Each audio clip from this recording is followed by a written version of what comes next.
Di saat sebagian umat diajari untuk tidak bertanya, sebuah video justru memaksa publik membuka mata. Selama bertahun-tahun, nama Umar bin Hafiz ditempatkan pada posisi yang hampir tak tersentuh. Dianggap ulama besar, dimuliakan sebagai wali, bahkan oleh sebagian pengikutnya ditabalkan sebagai wali kutub, poros spiritual dunia. Coba lihat kalau Habib Umar datang, Habib yang lain tenggelam nggak? Tenggelam langsung, itu tanda beliau kutub. Maka saya bersaksi, insya Allah beliau adalah wali Allah al-kutub, bila syak, tanpa syak. Ini pewaris Nabi begitu. Beliau datang, Habib aja antri Pak, apalagi kita yang bukan Habib.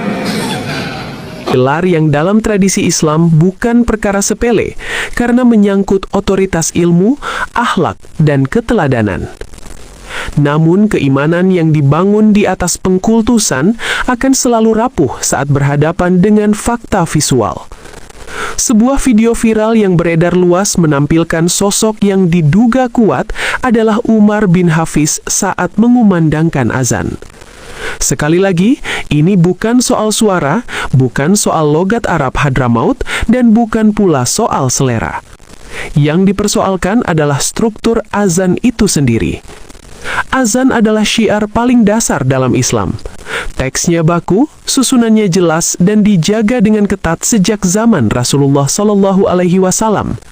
Di Mekah, Madinah, Indonesia, Afrika, Eropa, azan memiliki format yang sama.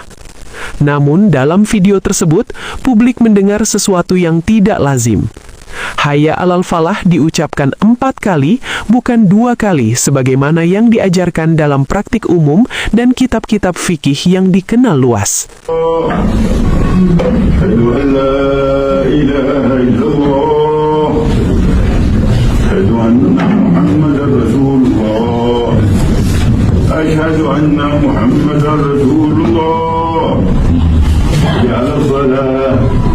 حي على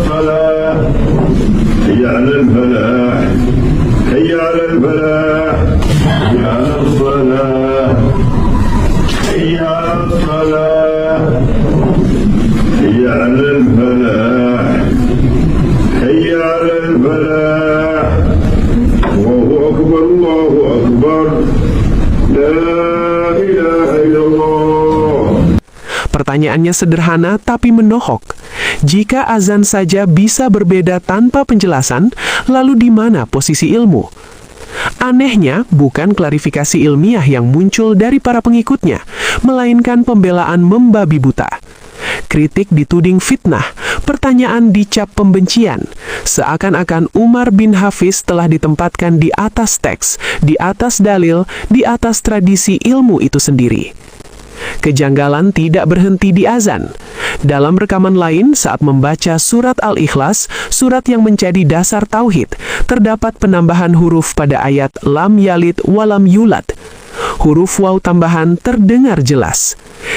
Teman-teman, ini ada sebuah video yang katanya sih ini Umar bin Hafiz dan bacaannya luar biasa amburadul, serta ada tambahan 1 huruf di surat Al-Ikhlas. Perhatikan baik-baik ya. Ni'mal maula, ni'mal nasir, wa aqimus salata wa atuz zakata wa atusimu billahi huwa maulakum fa ni'mal maula wa ni'mal nasir. Bismillahirrahmanirrahim. Qul huwallahu ahad, Allahu samad, lam yalid wa lam yulad wa lam yakul lahu kufuwan ahad. Bismillahirrahmanirrahim. Qul huwallahu ahad, Allahu samad, lam yalid wa lam yulad wa lam yakul lahu kufuwan ahad. Bismillahirrahmanirrahim. Qul huwallahu ahad, Allahu samad, lam yalid wa lam yulad wa lam yalid wa lam yulad wa lam yalid wa lam yulad. Qul lahu kufuwan ahad. Ini bukan soal khilaf kecil. Dalam Al-Quran, setiap huruf memiliki nilai. Penambahan huruf bukanlah variasi, melainkan kesalahan bacaan jika tidak memiliki dasar qiraat yang sah. Anehnya lagi, kesalahan ini juga tidak dibedah secara ilmiah oleh para pemujanya. Yang ada justru pembenaran dengan alasan-alasan mistis. Beliau wali, beliau sudah tinggi ilmunya, kita tidak akan paham. Saya kemarin lihat ada yang viral-viral tuh ngoreksi bacaannya Habib Umar. Hati-hati tuh ya, jangan nggak sopan tuh. Beliau itu ahli hadis ya, ahli Quran, cucu Nabi, ilmunya banyak, jauh dengan saya tuh. Ya, jauh sekali. Orang belum berilmu, belum sampai, jangan ngoreksi yang sudah berilmu. Sejak kapan ilmu agama menjadi anti ditanya? Jejak digital lain kemudian kembali muncul, termasuk saat Umar bin Hafiz mengimami sholat di Masjid Istiqlal. Publik menilai bacaan Al-Fatihah tidak runut, makhraj banyak bermasalah, dan susunan ayat terdengar kacau. Jika semua ini dikumpulkan, azan yang tidak lazim, bacaan surat yang bermasalah, imam sholat dengan bacaan dipertanyakan, maka pertanyaan besar tak bisa dihindari. Apakah yang selama ini dimuliakan adalah ilmunya atau brandingnya? Umar bin Hafiz tidak hadir sendirian. Ia dibungkus dalam narasi besar Ba'alawi, nasab, gelar Habib, kisah-kisah karawah, dan aura kesucian yang terus direproduksi. Di negeri yang sangat memuliakan keturunan Nabi, narasi ini menjadi sangat efektif.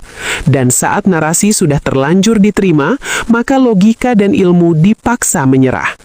Kritik dianggap dosa, koreksi dianggap penghinaan, seakan-akan Umar bin Hafiz adalah sosok maksum yang tak boleh salah.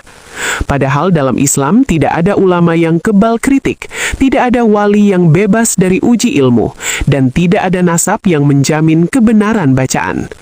Narasi ini bukan untuk membenci, melainkan untuk membongkar sebuah pola.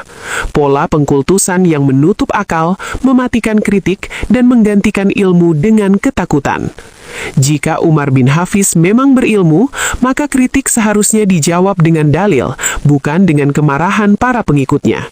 Dan jika para pengikut merasa imannya goyah hanya karena beberapa video, maka mungkin yang perlu dipertanyakan bukan videonya, melainkan sosok yang selama ini mereka kultuskan tanpa syarat.